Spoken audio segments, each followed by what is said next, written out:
పత్రికా విలేకరుల సమావేశంలో వచ్చిన పత్రికా సోదరులందరికీ మీడియా అందరికీ కూడా నమస్కారాలు.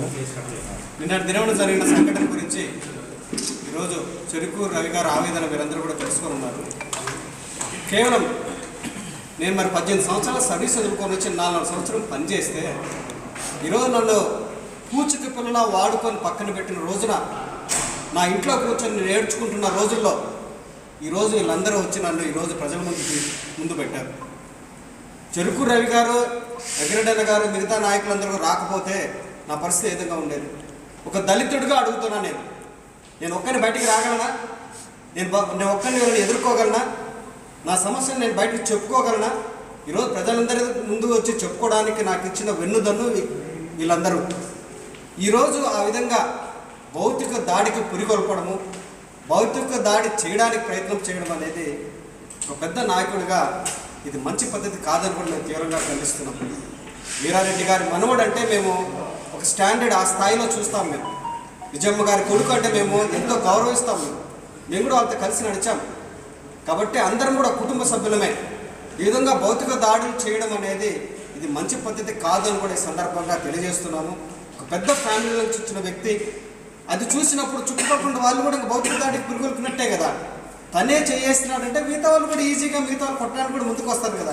ఇది ఎంతవరకు సమంజసం? ఇదే భౌతిక దాడి నా దాకా వస్తే ఒకసారి మీరు ప్రజలందరూ ఆలోచించండి. ఒక దళితుడిగా ఉండి నేను ఎదుర్కోగలనా? నేను దాన్ని సమర్థవంతంగా ముందుకు వెళ్ళగలనా? ఇది ప్రజాస్వామ్య దేశం. ఇది ప్రజాస్వామ్యం. SC reserved constituency. ఒక దళిత నియోజకవర్గంలో దళితులకు వాయిస్ ఉండాలా. ఆ వాయిస్ లేదనే ఇంతమంది నన్ను ముందు వచ్చి నడిపిస్తున్నారు. ఈరోజు ఒక దళితులు కూడా నా వెనకుండా నడిపించలేని పరిస్థితుల్లో నేను ఉన్నాను అంటే అర్థమైంది. నువ్వు వాళ్ళనే దాడి చేస్తే ఇప్పుడు రేపు నా మీద దాడి జరగదా? నా వెనక ఎవరున్నారని. అందుకే ఈ సందర్భంగా ఈ నియోజకవర్గంలో ఉన్న ప్రతి దళిత సంఘానికి, మరి దళిత ఓటరుకు, బడుగు బలహీన వర్గాలకు నేను ఒక్కసారి గుర్తు చేస్తున్నాను. నేను తెలుగుదేశం పార్టీకి, విజయమ్మ గారి కుటుంబానికి ఊడిగం చేసే 4.5 సంవత్సరం నా ఉద్యోగాన్ని రాజీనామా చేసుకుని వచ్చాను. నేను కేసులు పెట్టించుకున్నా, ప్రతిపక్ష పార్టీలో ఉండి ఎన్నో ఇబ్బందులు ఎదుర్కొన్నా, ప్రాక్టీస్లో కూడా ఇబ్బందులు ఉన్నా కూడా నేను ధైర్యంగా ఎదుర్కొన్నా.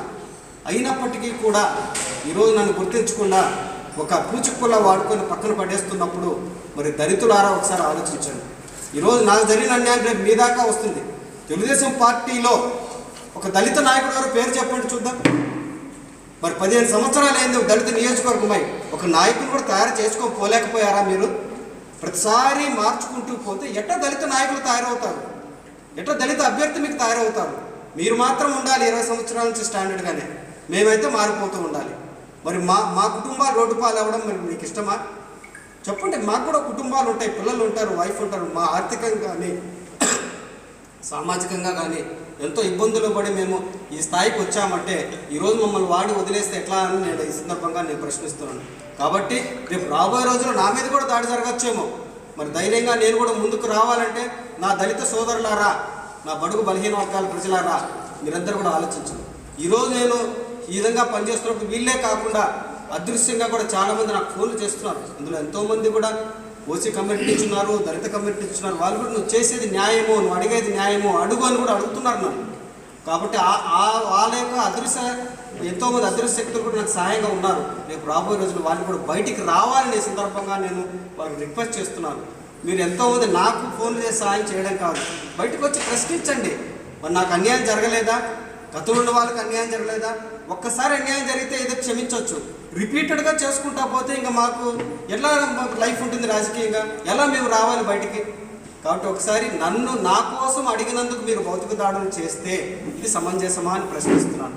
దళిత సోదరులారా ఒకసారి ఆలోచించండి. దళిత నియోజకవర్గంలో నా కోసం నిలబడిన వాళ్ళకు మీరు దాడులు చేస్తున్నారంటే రేపు నా మీద కూడా దాడులు చేస్తారేమో. మరి దళిత సోదరులారా ఒకసారి ఆలోచించి ఈ విషయం మీద మీరు కూడా నాకు వెన్నుదన్నుగా ఉండవలసిందిగా ఈ సందర్భంగా మీకు నేను గుర్తు చేస్తున్నాను.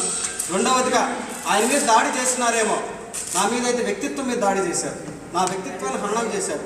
ఎలాగంటే చంద్రబాబు నాయుడు దగ్గర నేను 2019 నుంచి సైలెంట్గా ఉన్నానని అబద్ధాలు చెప్పారు. నేను సైలెంట్గా ఉన్నానా? 117 ప్రెస్ మీట్లు దాకా పెట్టాను. నేను కేసులు పెట్టించుకున్నాను. నేను నా ప్రాక్టీస్ వదిలి తిరిగాను. మరి నేను పార్టీలో పనిచేయలేదా? మరి అక్కడున్న రాబిన్ శర్మ టీంకి నా మీద ఏం రిపోర్ట్ ఇచ్చారంటే నీ బద్యోల్లోనే ఉండడం లేదంట. నేను నా ఓపీ రికార్డ్స్ చూపిస్తాను. నేను 2018 నుంచి నేను చూసిన ఓపీ రికార్డ్స్. నేను పదవిలో లేనా అని అడుగుతున్నాను నేను. ఇప్పుడు అలాగే మా భార్యను నన్ను పిలిచారంట, మా భార్య వద్దని చెప్పారంట. ఎంత అసహ్యంగా, ఇంత దిగజారుడుగా మరి మా ఇంటి వాళ్ళని కూడా బయటకు తీసుకొచ్చి మాట్లాడుతున్నారంటే నా వ్యక్తిత్వ హననం కాదా ఇది? నేను డబ్బులు పెట్టుకోనని కూడా దుష్ప్రచారం చేస్తున్నారు. ఒక భూమి వివాదం అని కూడా ప్రచారం చేస్తున్నారు. తప్పండి. అమ్మిన నేను, కొన్న వాళ్ళు భూమి వివాదం ఉందని చెప్పాలా? మా ఇద్దరం ఎవరూ లేదని చెప్పినప్పుడు ఏ విధంగా భూ వివాదం అని దీన్ని ప్రజల్లోకి తీసుకుని దుష్ప్రచారం చేస్తారు? కాబట్టి ఈ సందర్భంగా కూడా ఎవరైతే నా పొలం కొన్నారో నేను వాళ్ళ పేరు ఇక్కడ చెప్పకూడదు కాబట్టి పర్మిషన్ లేకుండా వాళ్ళు నాకు వద్దని చెప్పానంటే నేను వెళ్ళిపోతా. వాళ్ళు నాకు ఇష్టం లేదు రాజశేఖర్ అని చెప్పనంటే పెద్ద మనిషి నేను వెళ్ళిపోతాను. ఆయన పెద్ద నేను ఆయన రిక్వెస్ట్ చేసుకున్నాను. ఆయన కూడా మాకు రాజశేఖర్ అంటే అభ్యంతరం లేదు చెప్పినా కూడా ఇంకా భూ వివాదం ఉందంటే చెప్పి నా వ్యక్తిత్వాన్ని హననం చేస్తాను. కాబట్టి వీళ్ళు భౌతిక దాడులు చేయడము, వ్యక్తిత్వ దాడులు చేయడము, ఈ విధంగా బెదరగొడితే వెళ్ళిపోతారంటే తప్పు. మళ్ళీ ఒకసారి నేను దళితులకు నేను విజ్ఞప్తి చేస్తున్నాను. మీరు నా కోసం సపోర్ట్గా నిలబడండి. నాకు చేసిన అన్యాయాన్ని ప్రశ్నించండి. దళిత నియోజకవర్గంలో దళితుల భాగస్వామ్యం ఉండాలి, వాళ్ళ వాయిస్లో ఉండాలి, రాజకీయంగా కూడా ఉండాలని కూడా ఈ సందర్భంగా నేను గుర్తు చేస్తూ ఒక్కసారి నితీష్ రెడ్డి గారు మీరంటే మా గౌరవం, విజయమ్మ గారు మీరంటే మా గౌరవం. దయచేసి విజయమ్మ గారికి సందర్భంగా ఒక రిక్వెస్ట్ చేస్తున్నాను, మీరు పగ్గాలు చేపట్టండి. ఈ పరిస్థితులు మాకందరికీ ఈ పరిస్థితులు రావడానికి కారణము మీ కుమారుడే. దయచేసి ఆయనైనా సరిదిద్దండి, లేదంటే మీరు పగ్గాలు చేపట్టనైనా సరిదిద్దండి, లేదంటే అధిష్టానమైనా దీంట్లో జోక్యం చేసుకోండి. నా జరిగిన అన్యాయాన్ని ప్రజాస్వామ్యబద్ధంగా ప్రశ్నించడం తప్ప. ఇది వీరారెడ్డి గారు ఏమన్నా ఇంతకుముందు ఆ విధంగా చేసేవారా భౌతిక దాడులు? ఆయన రాజకీయ వారసులుగా ఇదా మీరు చేసేది? కాబట్టి మరొకసారి ఈ విధంగా ఈరోజు రవి గారు జరిగింది మేము చాలా తీవ్రంగా ఖండిస్తున్నాము. రాబోయే రోజుల్లో ఇంకా కూడా మరి ఉధృతం చేస్తాము. ఈ విధంగా భౌతిక దాడులు చేస్తే, ఒకే పార్టీలో ఉండి చేస్తే అది అభాస్పాలు అవుతాము కూడా ఈ సందర్భంగా గుర్తు చేస్తూ మరొకసారి దీని అధిష్టాన్ని కూడా పరిశీలించవలసిందిగా మేము పత్రికాముఖంగా కూడా నేను విజ్ఞప్తి చేస్తున్నాను.